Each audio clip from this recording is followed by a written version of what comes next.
Good evening, everyone. Thank you for joining us for Fox 16 News at 5:30. I'm Donna Terrell. I'm Kevin Kelly. We begin this evening with a Fox 16 Money Alert. The special session has begun at the state capitol, and income tax cuts is the big issue at hand. Our Jay Bird joining us live outside the state capitol with an update on this. What happened today? Well, good evening, guys. It was as active as any regular session day here for day one of the special session. As you guys mentioned, those state income tax cuts really the top of the priority list. Now, the Senate Tax and Revenue Committee, the first ones to tackle this possible cuts. This would eventually drop the top rate to 4.9% for the highest level taxpayers in both the newly formed base tax table and the high income tax table if a withdrawal from the newly categorized catastrophic fund does not occur.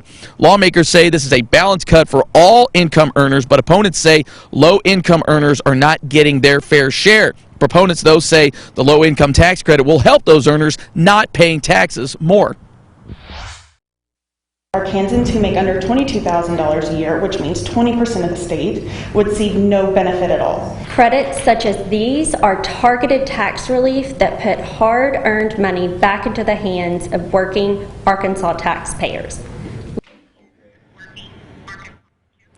Earlier in the day, the Joint Budget Committee tackling 3 bills. All of them passed. 2 were mirroring House and Senate bills that would allow for the transfer of $50 million to help fund a potential U.S. Steel project. Now, some lawmakers concerned about the state benefits from, or if the state would benefit from that deal, but the sponsor of the bill, Senator Jonathan Dismang, said there are strings attached with it.